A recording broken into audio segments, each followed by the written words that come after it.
আসসালামু আলাইকুম। পবিত্র মাহে রমজানের শুভেচ্ছা। আশা করি সবাই ভালো আছেন। আসসালামু আলাইকুম। আপনাদের সবাইকে পবিত্র মাহে রমজানের শুভেচ্ছা। আমি আর রূপা আবারও বের হলাম ক্ষেত দেখার জন্য। তো এখানে মূলত কৃষক যেগুলি আবাদ করতেছে ভুট্টা, সরিষা, তারপরে টমেটো, রসুন, এগুলি চলুন তাহলে দেখে আসি আমরা। আলহামদুলিল্লাহ, আজকে দ্বিতীয় রোজা। রোজা আপনাদের কেমন কি কাটতেছে আপনারা কমেন্ট করে জানাবেন ইনশাল্লাহ। কি সরিষা বলো দেখি? রাই সরিষা, বাহ বাহ, তুমি আবার রাই সরিষাও চিনো? বাহ, খুব সুন্দর তো। ভালো অভিজ্ঞতা আছে তোমার। এই যে হলো রাই সরিষা,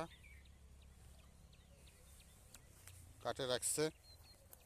এটা এখন শুকাবে, তারপরে মারবে। এই যে নুপা সরিষা ক্ষেত দেখতেছে, সরিষা কাটে রাখছে।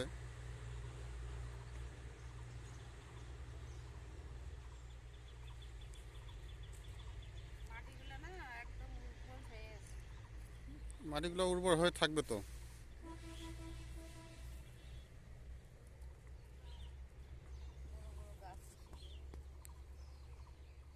তো কেমন লাগলো সূর্যমুখী ফুলের গাছ দেখতে? অনেক সুন্দর। বাগান, সূর্যমুখী ফুলের বাগান। এই সূর্যমুখীর বীজ খাওয়া যায় ভাজে, হ্যাঁ, ডাল এই ভাজা। বীজটা খাওয়া যায় ভাবে। ভালোই লাগে। চলো সামনে আরো যাই, সামনে ভুট্টা ক্ষেত আছে। নুপাকে নিয়ে আসলাম আজকে ভুট্টা ক্ষেত এবং টমেটো ক্ষেত দেখানোর জন্য। এখানে বড় সড়োভাবে ভুট্টা ক্ষেত এবং টমেটো ক্ষেত আছে। এখানে আবাদ হচ্ছে আধুনিক পদ্ধতিতে। তাই দেখালে বোঝা যাবে। এটা হলো পানির পাইপ, পানি দেওয়ার।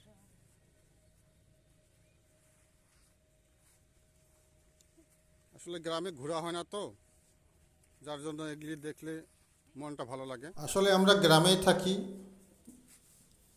কারণ বাড়ির থেকে তেমন একটা বেশি বের হওয়া হয় না। যা হয় এই টুকটাক বাসার কাজেই ব্যস্ত, কুয়াশা পড়ছে। তারপর টুকটাক আবাদ সাবাদ এই।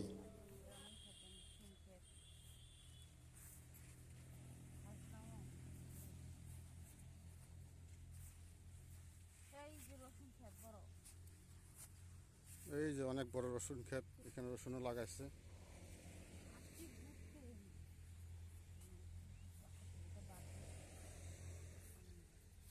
এই যে,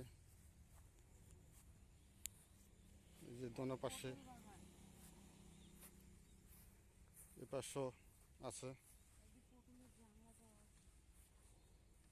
রসুন ক্ষেত। এই পাশে দেওয়া আছে পটলের জাংলা দেওয়া আছে, পটলের গাছ।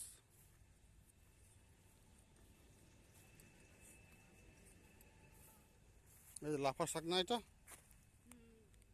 লাফা শাকের গাছ। এই যে মূলার বীজ, এই যে মূলাটা দেখো। মূলার বীজ? এই যে মূলাটা, এই যে মূলা দেখো, এই দেখছো মূলা হয়ে এটার বীজ বেরিয়েছে। এটা ফুল ফুটছে, বীজ হবে এরপর।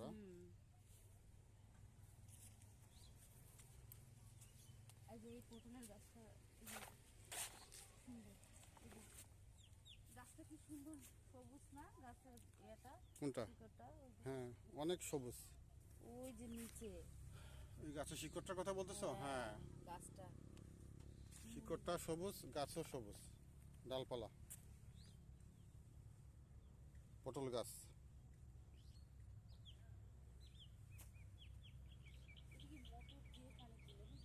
দেখেন বন্ধুরা, পটল গাছের জাংলা দেওয়া হয়েছে। কিছুদিন পর পটল ধরবে, সিজন আসতেছে অবশ্য ধরার।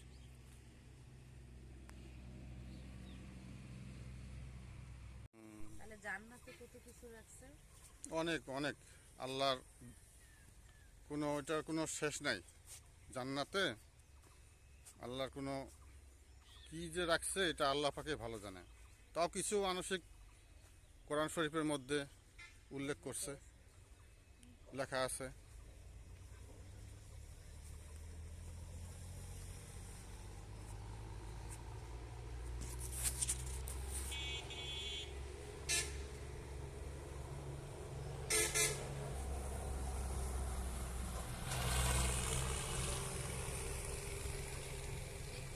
এই কথাটা ভালো করে বলি যে ফুল আমার থেকে সুন্দর। তোমার নাম লেখা যাবে? এই যে এই যে কই? এই যে লিখতেছি, বোঝা যাচ্ছে না। হ্যাঁ, অনেক শিশি পড়ছে যে, এই যে খুব কুয়াশা। কি সুন্দর লাগতেছে। শহরের মানুষ বেশি উঠছে। আর যারা গ্রামে থাকে ওদের এইটা কিন্তু এক ধরনের শাক। কোনটা? এই যে এটা এক ধরনের শাক। কি শাক এটা? এটা ট্যাপরাই শাক বলে ওনাকে, আর যে বৌথা শাক। টেপরাই শাক বলে? থাকা তরকারি না থাকলেও খেতে আসলে শাক কিছু তুললেই বাস একবেলা চালানো যায়। কিন্তু আমাদের গ্রামের হিসাব আলাদা, টাউনের হিসাব আলাদা। শহরের হিসাব হলো আলাদা। বাজারে যেতে হবে, একটু কিছু না শেষ হলে দোকানে যেতে হবে। হ্যাঁ, এখানে আমার খেতে না থাকলেও অন্যজনের ক্ষেত থেকে একটু বলে নিলেই হয়ে যায়। গ্রামে মানে খেতে ওই যে শাক পাতা থাকে, বিভিন্ন রকমের এই যে সবজি থাকে। এই যে আলু, টমেটো, লাউ লাউ তো বন্ধুরা, আজকে এই পর্যন্তই। ভিডিওটা যদি ভালো লেগে থাকে লাইক, কমেন্ট এবং শেয়ার করে দেবেন। আসসালামু আলাইকুম রহমতুল্লাহ বারকাতুহু।